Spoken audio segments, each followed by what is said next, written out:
सुप्रभातम बच्चों।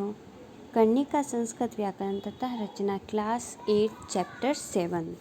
तो आज हम इस बुक में पढ़ेंगे बच्चों वाच्य परिवर्तन।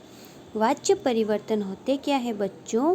वाच्य से तात्पर्य है कि किसी वाक्य में क्रियापद का कथन किसकी, कर्ता की, कर्म की या भाव की प्रधानता के अनुसार आता है। किसी वाक्य के निर्माण के लिए दो पदों का होना अनिवार्य होता है। एक तो कर्ता पद, दूसरा क्रियापद। कर्ता पद क्या होता है? जो कार्य को करता है, और क्रियापद क्या होता है? जो हम कार्य को कर रहे हैं। ये दोनों एक वाक्य के लिए होना बहुत ही आवश्यक होता है। अब कर्ता पद क्या है? जैसे सीता, क्रियापद है पठती, सीता पढ़ती है। तो कर्ता क्या हुआ? सीता है। कौन पढ़ रहा है? सीता पढ़ रही है। सीता क्या कर रही है? सीता पढ़ती है। तो ये दोनों अलग अलग हो गए, इन दोनों से मिलकर एक वाक्य का निर्माण हुआ। गोविंद लिखता है, तो कर्ता क्या हुआ? इसमें कौन लिख रहा है? गोविंद। अब गोविंद क्या कर रहा है? लिख रहा है। लड़के दौड़ते हैं, कौन दौड़ते हैं? बालक या लड़के, ये कर्ता पद हुआ इनका। और ये भी हो सकता है कि वो क्या कर रहे हैं? वो दौड़ते हैं। तुम दोनों देखते हो, कौन देख रहे हैं? तुम दोनों युवा। और वो क्या कर रहे हैं? वो दोनों देख रहे हैं। तो पश्यतः। मैं हंसता हूँ, कौन हंस रहा है? मैं, कर्ता पद हुआ। ये भी पूछ सकते हैं मैं क्या कर रहा हूँ? मैं हंस रहा हूँ। इस तरीके से ये वाच्य पद होते हैं। ऊपर के सभी वाक्यों में क्रिया का परिवर्तन कर्ता के अनुसार होता है। जो कार्य को करता है उसके अनुसार ही होता है क्रिया का पद। इस वाक्य में कर्ता पद प्रधान है, अतः ये वाक्य कर्तृवाच्य के उदाहरण हैं। जहाँ कर्ता पद प्रधान होता है वहाँ कर्तृवाच्य होता है बच्चों। जैसे क्रियापद दो प्रकार के होते हैं। अब यहाँ है क्रियापद कितने प्रकार के? तो दो प्रकार के, अकर्मक क्रिया और सकर्मक क्रिया। क्रिया के ये दो भेद हैं कि क्रिया कितने प्रकार की होती है? दो प्रकार की होती है बच्चों, अकर्मक और सकर्मक क्रिया। जिन क्रियापद के साथ कर्म का योग्य नहीं होता है वह अकर्मक क्रियापद होते हैं। जैसे होना, रहना, सोना, जागना, हंसना, रोना, डरना, कूदना, छिपना, चमकना, घटना, बढ़ना आदि।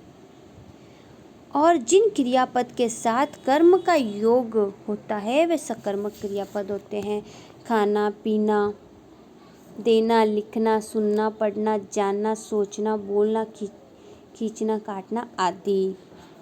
छात्र हंसती, ये अकर्मक क्रिया हुआ। छात्र क्या कर रहा है? हंस रहा है। और रामः फलम खादति, राम क्या कर रहा है? खा रहा है। क्या? फल। तो ये सकर्मक क्रिया हुआ। इस प्रकार वाच्य के तीन भेद किए जाते हैं जो इस प्रकार से होते हैं। कर्तृवाच्य, जिस वाक्य में कर्ता पद की प्रधानता होती है वह कर्तृवाच्य होते हैं। कर्तृवाच्य क्या होता है? जिस वाक्य में कर्ता प्रधान हो, कर्ता के प्रथमा विभक्ति लगती है, इसमें प्रथमा विभक्ति लगती है और कर्म में द्वितीय विभक्ति लगती है। क्रिया कर्ता के अनुसार होती है। कर्ता, कर्म, क्रिया, इन तीन चीज़ों से ही वाक्य बनता है। कर्ता क्या होता है? त्वम, प्रथमा विभक्ति।